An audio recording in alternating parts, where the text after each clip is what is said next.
I think kids are more eager and ready than the adults these days. Like, they're ready to fly. We're holding them back.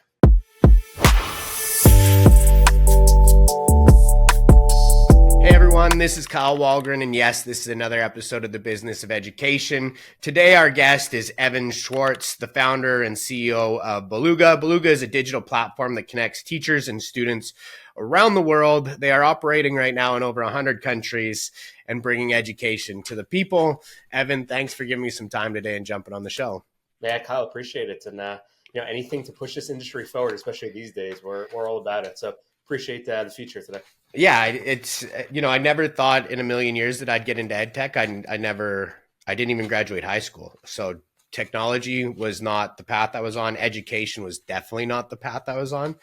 But here I am, almost 40 years old with 4 kids, and I want my kids to have better than what I had. You know what I mean? So, man, you just nailed it. And we could take this conversation in a lot of different ways, but you just hit a nerve immediately on that one. Like, education, I never thought I would get into. My parents always say, like, we have no idea how you got into this industry. My mom was a teacher for 30 plus years, but as a parent now, not 4, we have 2. So I give you credit on that one as well. That's a real, accomplishment there. But same thing, right? Like, how are we just setting kids up for success? And we just need to push the needle forward more than anything else. Yeah, and I think that we've seen a lot of things that have been broken through our generation. They went and rebuilt the taxi industry. They've rebuilt the hotel industry, but nobody's really jumped into the education industry, and that affects everybody's life, whether they want to admit it or not. Whether it's them personally or their kids, and how it's going to affect their future as they grow old. One of the things that scared me was during COVID, I looked around to see who was going to be the generation that was going to be looking after me and Social Security at my age. And I was like, if this is what we've got, we're all doomed. So how do we make it better? And that was what got me hooked, obviously. And then looking at some things, the education system's over 100 years old, and not a lot's changed really during that time. But what COVID did that I'm grateful for is it opened up the idea of technology and how it can affect and help what we're trying to change. Beluga is one of those products. You guys bring students to teachers in 100 countries. Walk us through that a little bit. Yeah, it's been a wild journey. So Beluga's, we're in our 9th year now. And really the entire mission, came down to just common communication and connection, and looking around the world to say, like, how are we setting kids up for success? And the traditional resources that you and me probably worked on 20, 30 years ago at this time, and I'm not going to date ourselves on this one with age, but they're still being used in the classroom today. Yeah. And we didn't have these nice pretty devices sitting next to us, for better or for worse. Ultimately, I think growing up now is way harder than when we grew up. For sure. But in doing so, we have the opportunity to really break the walls down of a school or a classroom and bring kids global. And that was always the mission. How do we deliver great interactive content the same way that kids and parents and teachers are consuming it after that final bell goes off, right? We all go to streaming, we all go to social media, and it's scrolling 24/7. While there's issues with that concept on, the mental health side, how do we just make it more engaging, right? Education. Where I think today, we give teachers a bad rap by setting them up for failure by textbooks and traditional resources where it's foreign language to kids these days. Turn to page 56 of your textbook on a Monday morning. You lost the kids at that point. Right. How do we connect it to what they're really interested in and do it in a media that they're used to, which is streaming content? So that was kind of our first asset that we always looked at. Let's just tell great stories and feature them of people from around the world in real communities solving real problems. And that was kind of our baseline ultimately. Where we went next, especially on the classroom to classroom and social side, was we never felt it was enough. And still to this day, I don't feel it's enough. Maybe it's imposter syndrome, to be honest, but it's not enough just to give kids content. Right. Content is overwhelming these days. Like, we need to do more than just, hey, we're a content company. We put our hat on content. Today, tens of thousands of hours. We work with awesome organizations worldwide, but we wanted to make it social. And I think that's our DNA ultimately. Like, the underlying mission of Beluga is not just to deliver new content for your standard or your test, although a lot of teachers and school districts use us for that, but the whole social side where kids are able to get connected with their peers. And it doesn't have to be the US to Australia. which we see a lot of educators do, and they get Hmm. excited about. Of it's nighttime there and it's daytime here. This is awesome. But in so many words, how do we just break down barriers between communities? And what we've seen the content be a vehicle for is not only delivering education, but really delivering, kind of that seed, and that seed of understanding different cultures, religions, races, ideologies, but done so through the lens of a kid, right? And really just simple stuff of like, hey, I love basketball, you love basketball. We're connected now in some way, shape, or form, and now let's learn about chemistry. It just makes it much easier in what we've seen, and I think to our credit, educators have helped us build that experience on how do we kind of find this sweet spot between traditional education Hmm. and then kind of this secondary thought of education, which we like to call essential learning. But it's not easy, especially these days in education. No, and EdTech's such a hard space. It's hard to get funding. It's hard to get support. It's hard to get buy-in. But you could, start a technology company that literally like dumps sugar into kids' veins, and you could probably raise hundreds of millions of dollars in a minute. But when it comes to like getting people to back and support education, it's a really hard hill to climb. One of the things, and I'm sure you see this, is like the sales cycles are long, or getting in behind the restrictions are tough, and they are. Um, but you've scaled into 100 countries, so obviously you found a way to either tell your product story or sell into these long sales cycles. What are some of the things that you've done that has maybe helped you pave that way for customer adoption? Yeah, listen, and it's simple, right? I think going at Beluga originally, we were in a right time at the right place for Hmm. sure. I mean, 9 years ago, people were using like mystery Skype, which was a thing. I don't know if like any listener remembers those days, but it was two teachers kind of doing pen pal but virtually, Hmm. and there was just such a gap to really elevate this community. So we tapped into that community immediately, and pretty much overnight, I think within 6 months, we had a massive international community. Oh, wow. What we realized pretty quickly, though, is while this is all well and good, we're still a for-profit company, and we raised some venture capital right out of the gate as well to bring our product to market, which expedited our journey for sure. But how do we really create a sustainable business here? And why I say listen is, what do people really need? Right? If you asked me 9 years ago, what was my vision for Beluga? It was, hey, we want to be in every classroom in the entire world. And while that vision is still all well and good, we've smartened up a little bit of there's places for us, right? Right. There's places in communities and Beluga is still free, right? We're not going to change that at all. Fully accessible for anyone to register for. We have obviously a premium side that we sell to districts on, but we realize, hey, let's segment our audience to the ones that are dying for resources and dying for connection, whether that be super rural or maybe really affluent inner city or metro region that needs to maybe open their eyes a little bit further or wants more global exposure. So we kind of segmented our audience and really more than anything else, just listen to our community. And the viral piece, which I hate to even say, but the viral piece was the mentality of every teacher is surrounded by 20 to 30 other teachers every single day within their building. Forget about social media. I Right. mean, social when we started, Twitter back then, I'm dating it, right? Like what the kids call it X, right? In a sense, um, Twitter was guns blazing with education. Right. I mean, our following went up tremendously, our engagement went up tremendously, and there was real conversations taking place internationally there. So what we did was just kind of listen to educators on what are you looking for, what are the pain points within your audience or within your classroom, excuse me, and how do we solve problems for this audience? Done so through content, technology, and community. So I would say we've built a lot in Beluga. I mean, we have heavy technology, right? We've built for 9 years, and it's probably still not to where it needs to be, in my opinion. But it's leveraging teacher network and this kind of organic reach of let's show a great social studies teacher an experience. That social studies teacher is probably surrounded by a few within their building, more so in their district, and if we're talking about bigger districts, especially in the States, Los Angeles Unified, New York City Public Schools, Clark County, like these are massive, massive school districts. In your neck of the woods, Houston Independent, Dallas, I mean, hundreds of thousands of kids. Let's start mapping this journey and then sharing that journey with others as well. So we are constantly creating, I would say, like, what is the pathway for Right. educators? And being able to share those use cases and not just case study format of like, our data went up 3 points, right? And like kids are reading better at that level. We actually don't measure it. I wish we did. But done so of just let's just support educators and tap into their network on how do we grow organically and sustain that. Right. No, you kind of valid, and I appreciate you saying that, like, because you're kind of validating a lot of the thought process that I've had. You know, EdSum is not 9 years old. We're 4 years old, but we just went to market Yep. in July of this year. Congratulations. I appreciate it, but the teachers love to talk, and they love to talk about things that make their lives easier. They're, overworked and underpaid. I will vouch for them in every aspect of that I can. And people don't want to do it as much because they're underappreciated.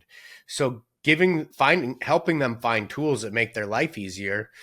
They like to talk about that. And the whole concept, when I was thinking like, hey, how can I go into education and what do you need to do to be able to grow within that ecosystem? Was my whole thought process. And EdSoma actually, our reading platform stands for Education Social Marketplace. So you've already said the social component and how important that is, and the content aspect. We see kids come home, they're on their devices, but what they flock to and what I feel like speaks to them most, whether they're on YouTube or on Roblox or Rec Room, all of those rooms or all of those content pieces are designed and built by their peers. So they have stuff designed by their peers for them, and it speaks directly to them. I think adults have great intentions when we tell them what they need to learn, but we don't really understand what they want to learn.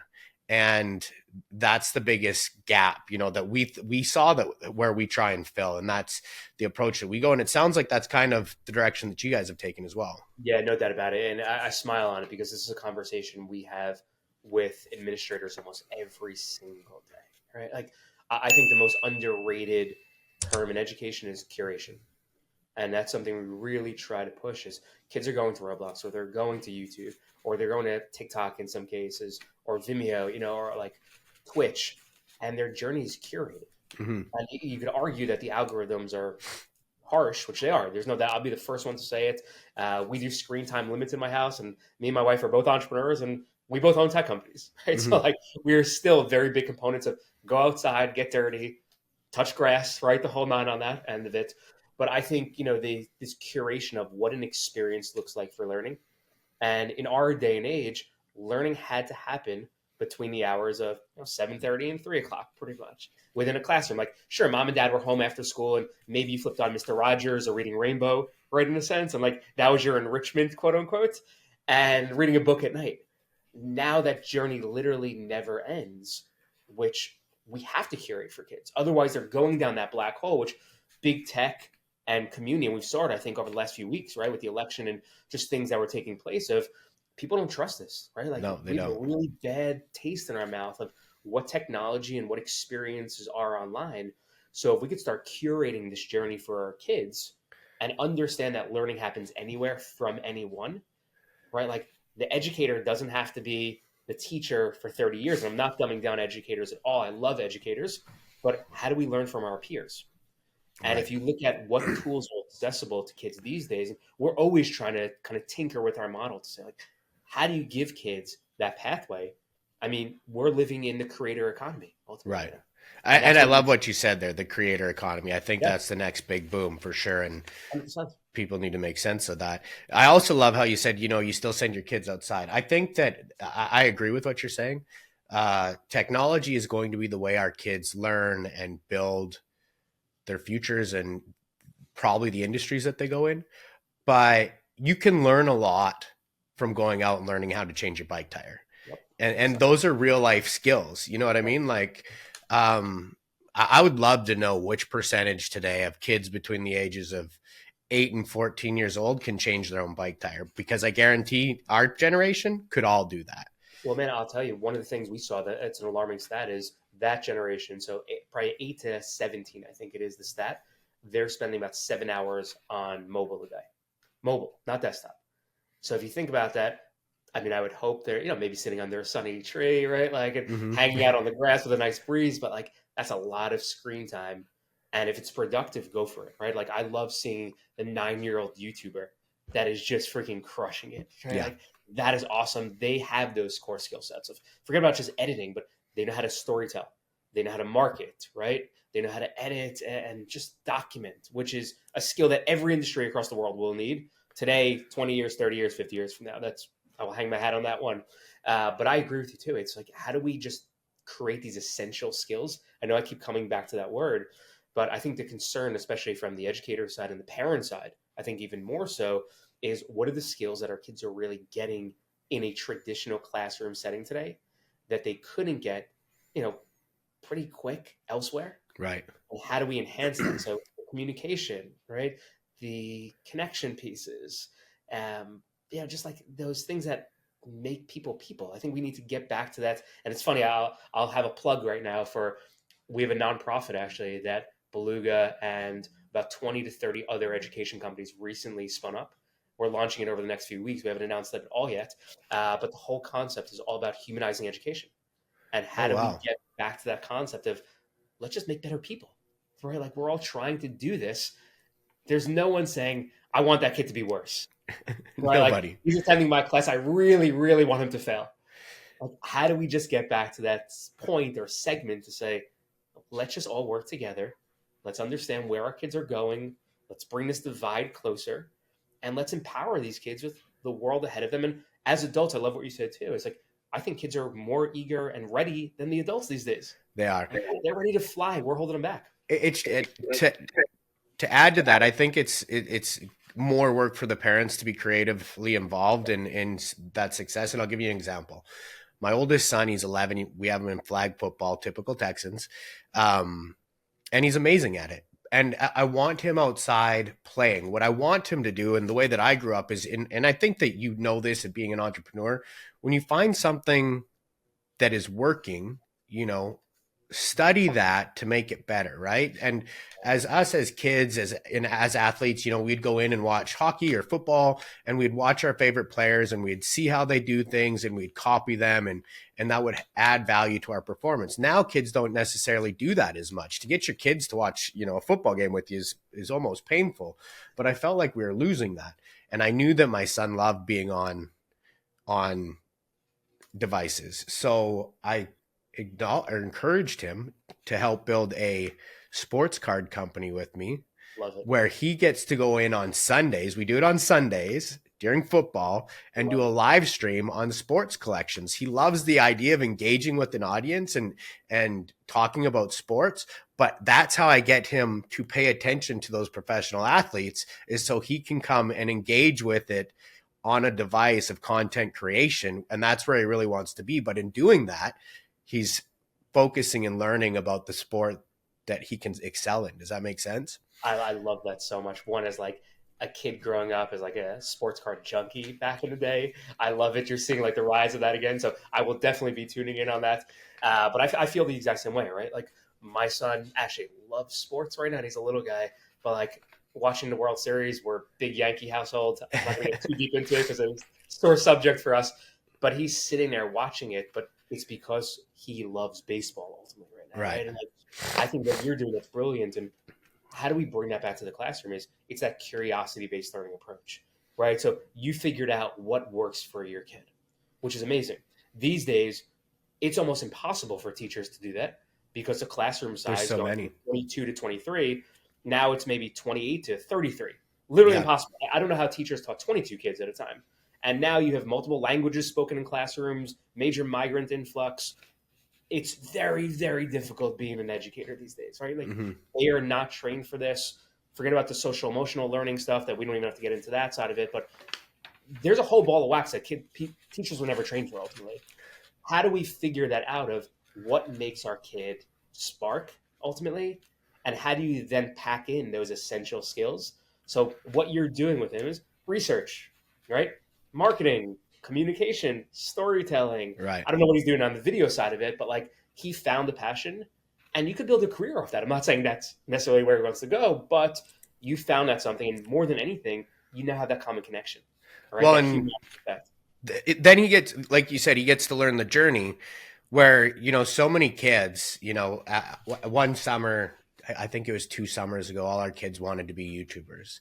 So I went and, obviously we have all the production equipment that a person needs. So I went and put it all together, and I'm like, here it is. This is how you use it. And they're like, when are we going to such and such a place, whether it was like Legoland, and like, when are they going to, I'm like, no, that's not where you guys start. The shows that you guys watch are years in the making, and now they get invited to Kalahari or Legoland to do their show in it. But this is where you start. And they looked at me like I was crazy. Like, no, Lego's going to send us some free stuff. We're going to make it. And their conception of the journey is so lost because of content and media that I think it's important to show like the foundations again and how these things are built, because instant gratification is a huge part of our society anymore. And being able to set realistic expectations on what success looks like and how hard it is to achieve, I think is going to be important as we grow. You talked about marketing. You have a marketing background. You have a marketing company. You've done that. How has that affected and helped with the education aspect of what you guys are doing? Yeah, no doubt about it. And I'll parlay your last thought too, because I want to touch on it. I think an important part, but my journey started in marketing. So my claim to fame, I think I worked 2 weeks corporate in my life, really made it on that side of it. Right. But I realized, I think it was my best gift that I've ever received in my life, is I realized pretty quickly this was not going to be my journey. And almost about 20 years ago at this point, Facebook, blogging, Twitter first coming on the scene, and realizing like, hey, there's something to this stuff. This digital environment is about to explode. And a few weeks out of university, started my first company, which is a marketing media agency. I ran it in New York City for about 9 years too. And that journey was my MBA, right? Like completely understood the power of storytelling, digital content, and narrative.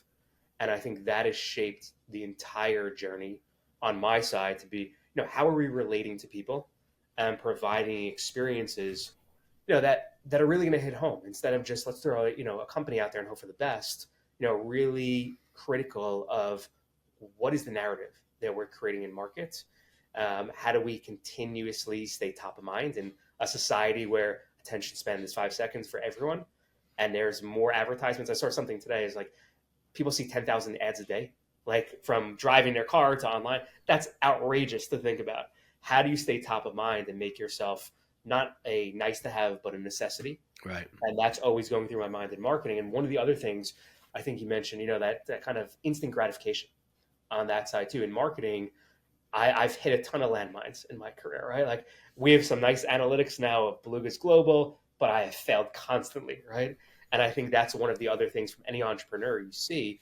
And how do we kind of, implement that in our kids, where they're on social media seeing the highlight reel, right? 24/7. So like Ryan's Toys, the YouTuber that is making $30 million a year, right? Like, that's a 10-year journey already on this side. I think the message that gets sent, not only on the education side to kids, but as entrepreneurs as well, is we need to talk about failures, right? We need to talk about the challenges within industry, and not just pump our highlight reel, which is Instagram, TikTok, and LinkedIn of, man, we just raised $10 million and we got acquired, and success only looks one way of, you have to sell your company for 10x, right? Like, I was having this conversation with an entrepreneur the other day. At this point in my career, I have the opportunity, I'm fortunate to be able to mentor a lot of companies as well in the marketing and the EdTech space. And I said, what's cool? Being able to support a family for 40 years on a startup salary. Like, that's freaking awesome. Forget about what all this Silicon Valley and New York and these big investors are telling you. Like, figure out your journey, what's making you happy and getting you out of bed in the morning, and how do you sustain that? And we don't talk about that enough. No, that's all great. And Evin, I wish we had more time booked today, because I think I could have another hour-long conversation and barely still scrape the surface. So I do want to get you back on the podcast sooner than later, but I do have to ask this question before we jump off. Yep. Networking is why I do these podcasts. It's been my biggest asset to a young founder, entrepreneur, even, college student, high school student. What are some recommendations on how to build their network and utilize that as they grow? What's some advice you'd give there? Yeah, I mean, get out of your comfort zone and be a sponge, right? Like, every single person that you're looking up to or listening or admiring, they've been in your seat previously, right? I try to tell every single high school or college student, get on LinkedIn, start reaching out to the CEOs. Our best story ever at Beluga, and I'll share it at another time. came from a kid in Buffalo, New York that reached out to me personally. And it was the best thing we've ever done as a company. Saw his experience from start to finish because he had that, internal fire of, I'm going to reach out. So I think, ultimately create network, share. I think people, especially seasoned entrepreneurs, they see themselves in young entrepreneurs as much as possible. Like that's the exciting part. The world is brand new. It's all rainbows and unicorns. They want to help, right? I think don't be afraid to reach out to people. Listen as well. Be a sponge of information and try things, right? That's the I biggest love thing. that. The one thing as you were saying that dawned on me, I'm a LinkedIn junkie. Yeah. And to anybody listening to this, especially with what you just said, I've utilized my LinkedIn network to help me build what I have today. So I feel a sense of obligation to respond to those young founders that reach out to me. And I think a lot of people feel that the same, and they want to do that. And LinkedIn's kind of where I screen through the noise to find those really serious entrepreneurs that because we do have limited amount of time. So making sure that it's to the people that are really going to utilize the time that we can give them is that. But don't be scared to ask, because I do feel an obligation because of people like yourself that will give me 30 minutes to have a conversation so I can learn on how to build a better educational technology platform, a better technology platform, and a better network. So Evin, I appreciate it. If anybody wanted to find out more about Beluga or reach out to you, what's the best way to do that? Yeah, beluga.org.